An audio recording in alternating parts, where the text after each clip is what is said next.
Assalamualaikum warahmatullahi wabarakatuh. Halo teman-teman semuanya, saya Redo Billah, NIM 21651016, program studi ilmu Al-Quran dan tafsir semester 4 yaitu Al-Jurub. Saya akan buat satu video untuk memenuhi tugas mata kuliah ilmu dirayah dan riwayah hadis dengan dosen pengampu Bunda Busro Febriarni MAG. Materi yang akan saya sampaikan yakni mengenai Sunan Ibnu Majah. Sunan Ibnu Majah merupakan salah satu kitab hadis yang masyhur atau populer di kalangan umat Islam.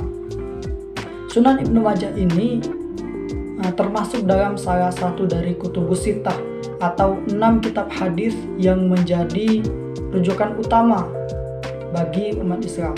Seperti apa kelanjutan dari Sunan Ibnu Majah ini, mulai dari biografi penulis, lalu penamaan kitab, guru-gurunya, murid-muridnya, dan juga komentar ulama mengenai kitab ini. Imam Ibnu Majah memiliki nama lengkap Abdullah Muhammad bin Yazid bin Majah Ar-Rabi'i Al-Qazwini. Beliau akrab dipanggil dengan sebutan Ibnu Majah. Sebutan Ibnu Majah dinisbahkan kepada ayahnya yang bernama Yazid atau dikenal juga dengan nama Majah Maula Rabah.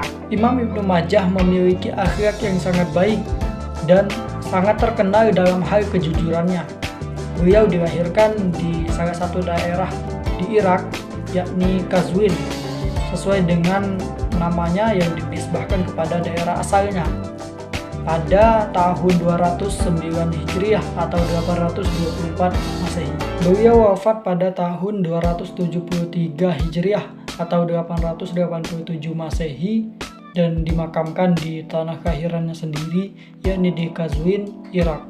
Beliau memulai menimba ilmu pada usia remaja dan mendalami ilmu hadis pada usia 15 tahun. Ia belajar pada salah satu guru yang sangat terkenal pada masa itu, yakni bernama Ali bin Muhammad At-Tanafasi.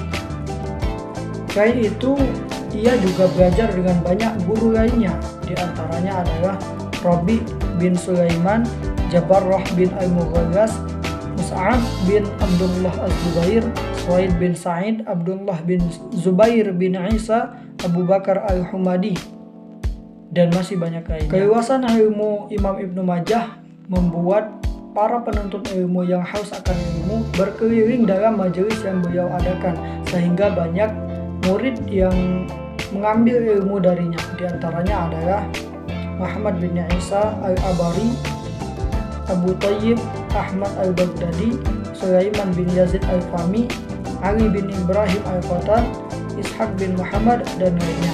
Dalam penyusunan kitab hadisnya, para ulama berijtihad tentang metode yang digunakan Ibnu Majah dalam menyusun kitabnya. Para ulama menduga bahwa kitab hadis Sunan Ibnu Majah ini disusun berdasarkan masalah-masalah fikih atau hukum. Di samping itu juga terdapat masalah-masalah lainnya di dalam kitab Sunan Ibnu Majah ini, seperti masalah zuhud, tafsir, dan lain sebagainya. Kitab hadis ini menghimpun 4.341 hadis yang dibagi ke dalam 37 bagian. Di dalamnya memuat kurang lebih 1.500 bab. Dan terakhir, pendapat ulama tentang kitab Sunan Ibnu Majah ini. Banyak ulama yang berkomentar baik mengenai Sunan Ibnu Majah ini, dan dari semuanya itu kebanyakan mengarah kepada personal Sunan Ibnu Majah yang mengatakan bahwasannya Imam Ibnu Majah ini adalah seorang yang hafiz, seorang alim, dan juga dapat dipercaya, serta karya yang beliau buat yaitu Sunan Ibnu Majah membawa pengaruh yang sangat besar bagi khazanah keilmuan umat Islam. Salah satu pendapat dari Siddiq Hasan Khan dalam kitab Al-Hiktah berkata bahwa tidak ada kutubus sittah yang menyerupai seperti ini, maksudnya adalah Sunan Ibnu Majah, karena ia menjaga sekali adanya pengulangan hadis-hadis walaupun itu hanya sebagian kecil saja. Jadi di dalam kitab Sunan Ibnu Majah ini sangat sedikit pengulangan hadis-hadis yang serupa. Beliau hanya sedikit yang mengulang hadis yang serupa, dan itu adalah dalam perkara-perkara yang penting saja. Mungkin hanya itu yang dapat saya sampaikan, lebih dan kurang saya mohon maaf. Kepada Allah, marilah sama-sama kita mohon ampunannya. Terus semangat dalam belajar, dan terutama belajar mengenai Al-Quran dan Hadis. Terima kasih. Wassalamualaikum warahmatullahi wabarakatuh.